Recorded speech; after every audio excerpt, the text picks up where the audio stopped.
मंत्री रे line line से कुर्सी लगाओ, इसके बाद पान का बीड़ा भी रख दो। चलो तैयार करो।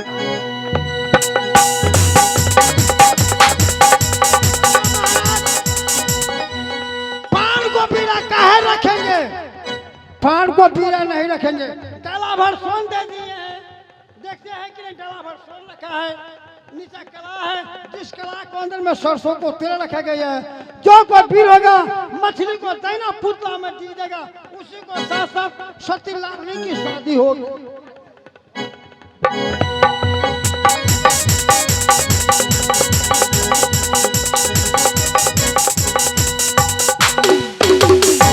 सजना, मेरा ही घर सोरठपुर में पड़ता है।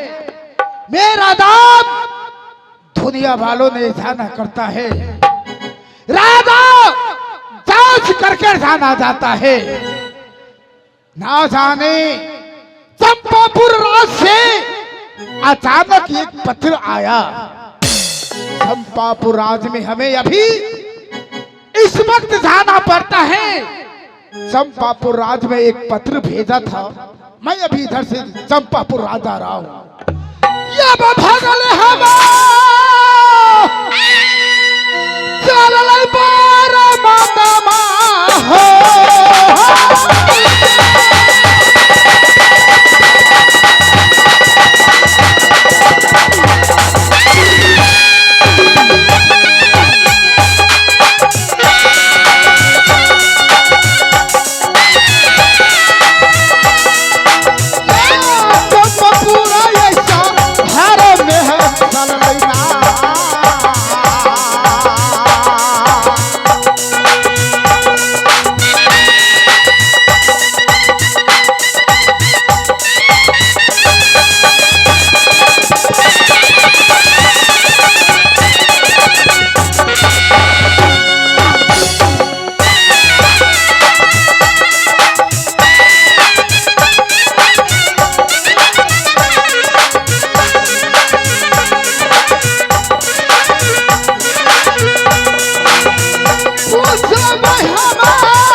चंपापुर राज है।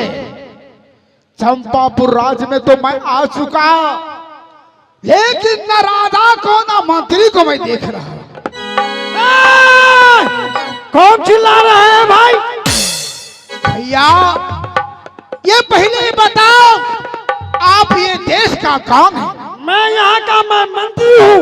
आप कहाँ को रहने वाले में से हैं? अच्छा, आप ये देश का मंत्री है? हाँ। सुन लो, मेरा घर सोरठपुर पड़ता है। मेरा नाम राजा जस सिंह है। समझ गए महाराज।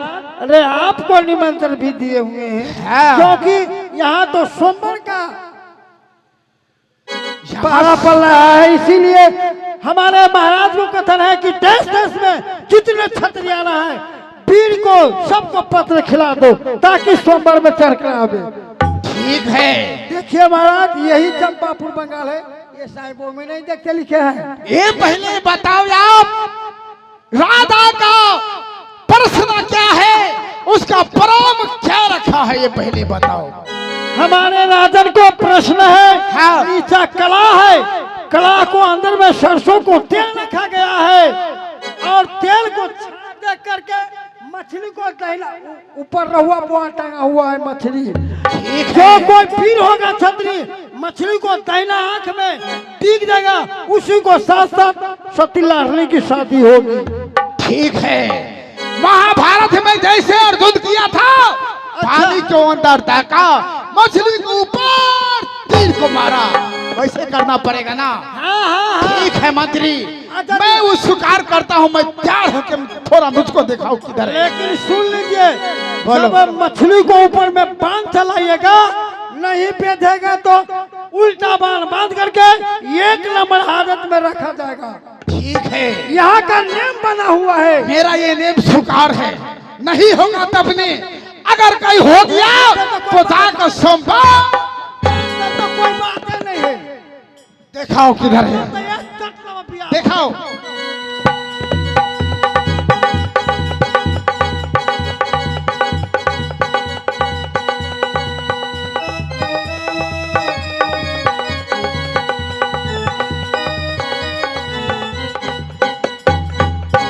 ठीक है मंत्री, आप देखते रहो, मैं जाता हूँ।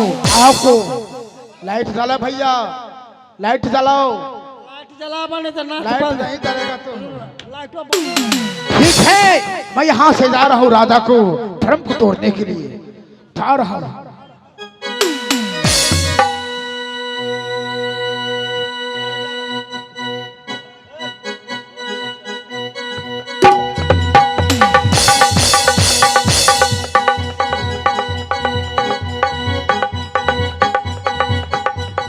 यही तीर धनुष है, ऐसे तीर धनुष से अर्जुन ने मछली को आंखें में बांध मारा था। एक बार मैं वीर बजरंगबली को नाम लेकर स्वर्ग का पूछता हूँ, हे वीर बजरंगबली, हे शिव गुरु बाबा, हे महाजगदम्बी गुरुदेव, आप थोड़ा मुझको रक्षा करना।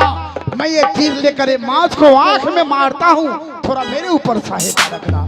बुला दो टंका वाले, 1 2 3।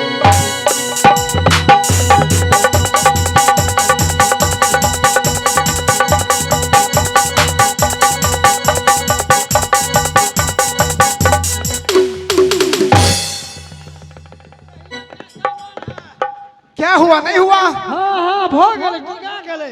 अरे हो गया ना। अरे सगाई सगाई सगाई सगाई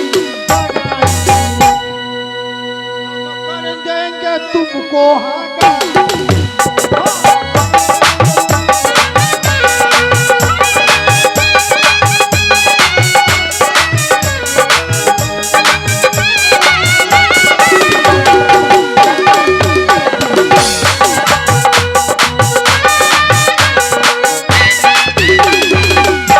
मंत्री जी, एक बार और पाल दे दो, थूक। यहाँ दोबारा नहीं मौका दिया जाता है, केवल एक बार एक में बार। ठीक किया तो वो विवाह हो गया। नहीं ठीक है, किया आपको जो इच्छा है मंत्री कर सकते हैं। पहले जेल के अंदर में सड़ा देबो। ठीक है, कैला आई तोरा गाँव पर जा देबो बहु लगन। ठीक है।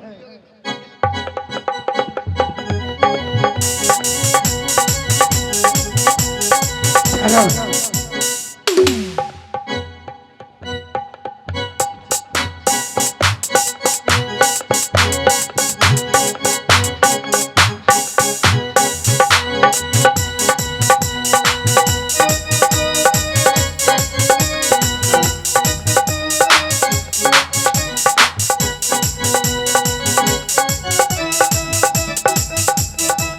आज ना जाने क्या सब पाप किया था। मैंने राधा को स्वीकार करके परम को आया तोड़ने के लिए, लेकिन हमसे नहीं हुआ। इस समय राजा भीमसेन, बोलो। जरा सोचिए अपने दिमाग में कि आप तो आए सोरठपुर के कि हम विवाह करेंगे सती लाडली के साथ में। तुम्हें जैसे मुंह वाला ये भरा हुआ सभा में है कि नहीं है दूसरा से नारायण जी पर में देख करके सब डर गया है। आहे फूटल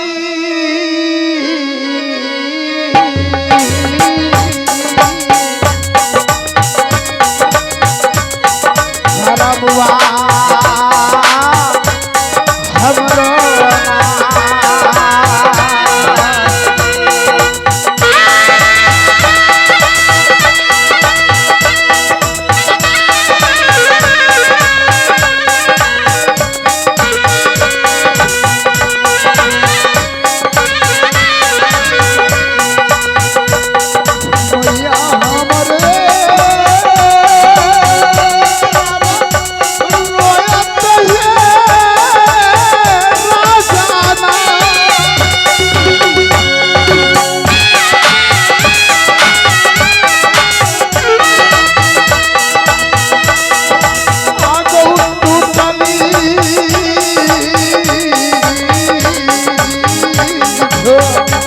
हरिया में राजा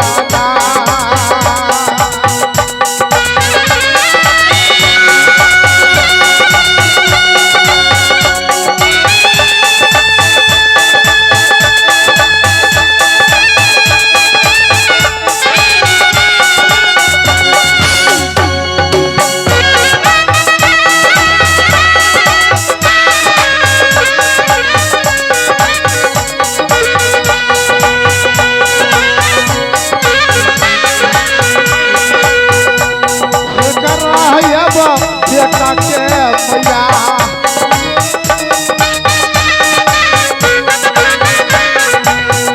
बेटा बेटा कहबे के मैया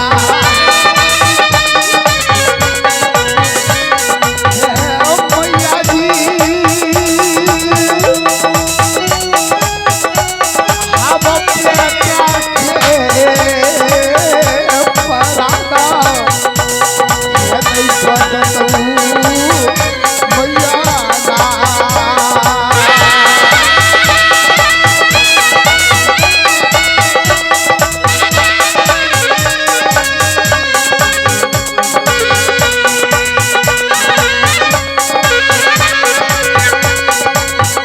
ना बके ना ये कटप्पा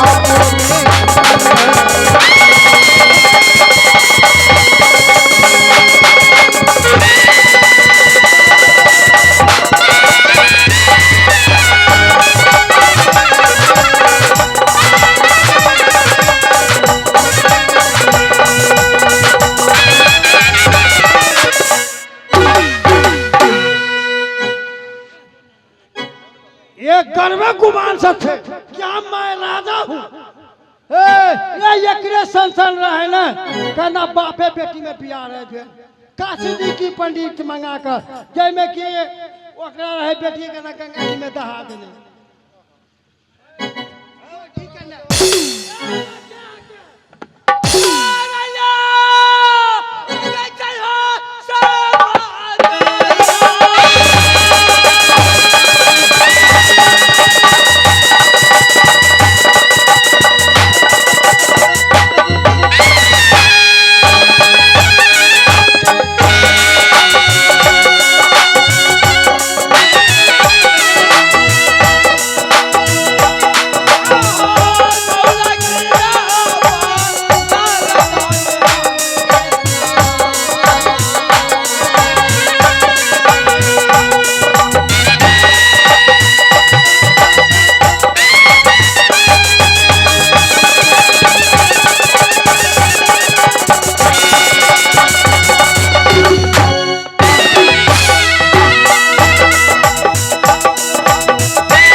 आप कहाँ को यहाँ प्रश्न रखा गया है, यहाँ सोमवार का व्यवस्था है। ये कौन सा किला है? ये पढ़े लिखे नहीं है आप, ये साइन बोर्ड में नहीं देखते हैं क्या लिखा है? क्या लिखा है? चंपापुर बंगाल है, यहाँ का राजा भीमसेन है। यहाँ का राजा राजा भीम सिंह। हाँ, उसका नाम कैसा होता है? वो प्रश्न रखा है कि हमारे बेटी लाहरी नाम की लड़की है, जो हमारे प्रश्न को पूर्ति कर देगा उसी को साथ साथ बेटी लाहरी की शादी करूंगा। लिखा है। लेकिन हमारे महाराज ने प्रश्न रखे हैं, ऊपर मीन मछली टांगा गया है, नीचा कला है, कला को अंदर में सरसों को तेल रखे हैं, तेल को छाप देकर मछली को दैना पुतला में टिकेगा, उसी को साथ साथ सती लाहरी की